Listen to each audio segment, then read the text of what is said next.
Whatever you got left in the tank, give it up now, guys. You guys are going to love this guy. I worked with him several times at the Yuck Yucks in Halifax. He's originally from Riverview. He's doing this quite a while. You guys are going to love him. Everybody get up for Neal Mundle.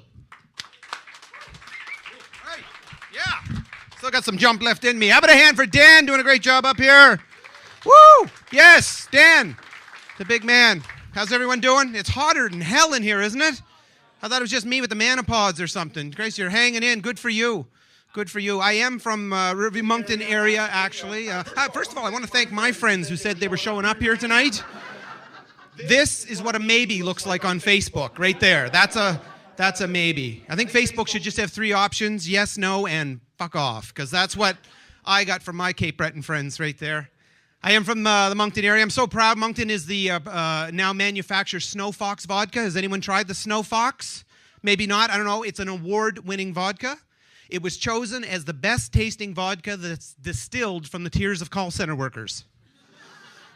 Oh, you can just taste the despair. You can. It's a lovely beverage.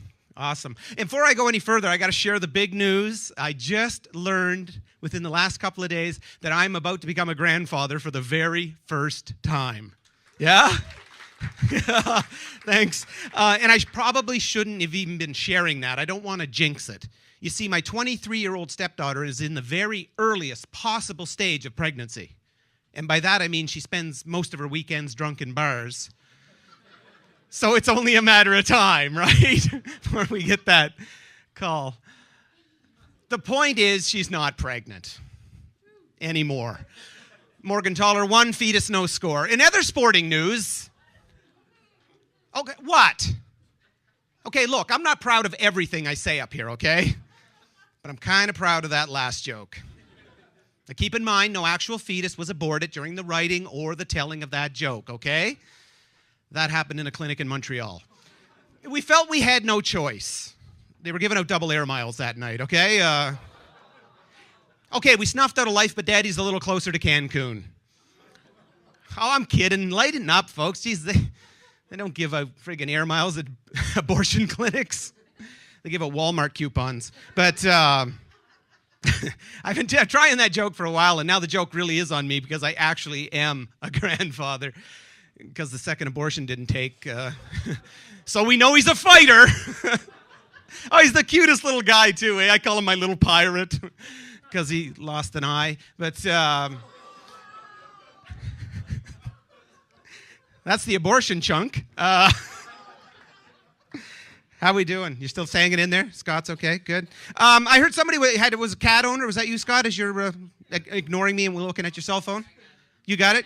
You got it. So on the short bus of life, Scott, are you the fucker in the back row looking the window or what? Are you?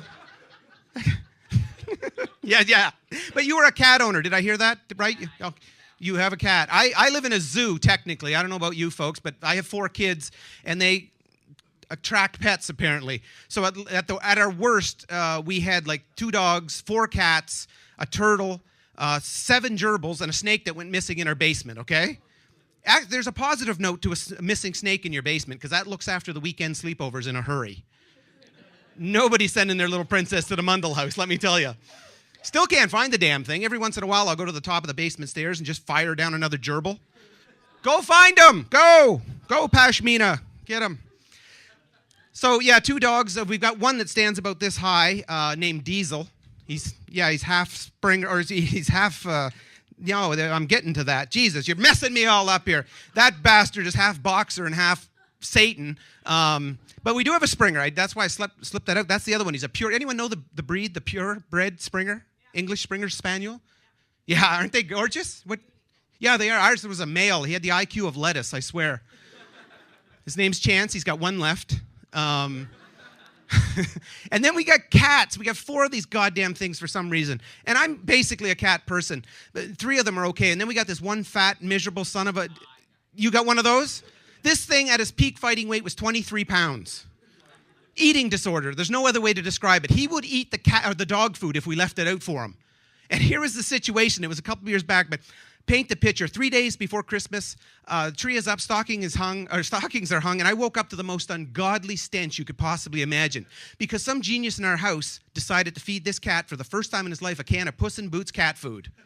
Anyone know this crap? All he'd ever had is dry food. They fed him this, the whole can, and just said, okay, off you go to bed, kitty. Woke up, like I said, with his, and he obviously he'd got a little ill in the evening is what had happened. And I said ill. It could best be described as explosive diarrhea. And I didn't realize that when a cat gets sick like this, apparently their first instinct must be to sprint. That's why they call it the runs, I guess. Oh, yeah, he started under my wife and I's bed, went out into the hall and down the stairs, all of which had light-colored carpeting. Yeah, then he hit the main floor, which had tile. That would have been easy to clean up, except at this point, I guess he decided to do a triple sow cow, like an Olympic salute with his triple sow cow maneuver, speckling shit 3 feet up the walls. I couldn't have got better coverage if I grabbed him by his fat, furry neck and swung him around my head. And I know this for a fact because I did it later that day when I got a hold of him. Oh, from there you could just follow the trail, eh? Right out into the living room, on the couch, thanks, Miko, down the basement stairs, all over the basement again, carpeting everywhere. Jesus Christ. It was a Sunday, I remember, because I prayed to God he would die. I did. We finally find Kitty in the corner of the basement, none too proud of himself. I mean, he's covered in his own feces from head to toe. His belly, his paws, his face, even his face, like, what was it, a drive-by shitting? What happened to you? It's a Sunday morning, so now we got to clean this mess up. Oh, dear God. The house is for sale if anyone's interested. So we're here, like, bucket of hot soapy water, 2 bottles of Febreze, the rubber gloves, the whole thing. Like, without a doubt, the worst fucking 2 hours of my wife's life, I'm sure. Oh, I felt bad for her that morning. I went and got my own beer. Well, she had shit on her hands, right? So... if anyone's interested, I have a CD for sale after the show. It's an old Elton John's greatest hits. It's in the car. I can go get it, but I'll leave you with one more before I go. I do get a chance to travel and do some comedy. It's been kind of nice. I get to go up to Toronto not that long ago, I guess last fall. So different up in Toronto compared to a place like Sydney or even Moncton. The way people commute. Guys were biking, not for exercise, clearly biking to work, because wearing suits and ties. I don't know what it's like here, but that's different than Moncton. Like at Moncton, you see anybody over the age of 30 on a bike, you think, now there's somebody that got caught drinking and driving. Right? But thank you. But then again, like all the other cool modes of transport in a big city like Toronto, I mean, subways, streetcars, even the buses impressed me in Toronto. Well, first of all, they have hot-looking women on buses in Toronto. Don't see that in Moncton. But I mean, just people again. The buses were full. It was just so different than where I'm from. Like, I mean, if you see anybody over the age of 30 on a bus in Moncton, you think, now there's somebody that got caught drinking and driving on their bike. So, my name's Neal Mundle. Thank you very much. Good night. We'll give you back to Mr. Dan. Dan the man. Neal Mundle, everybody. Yeah.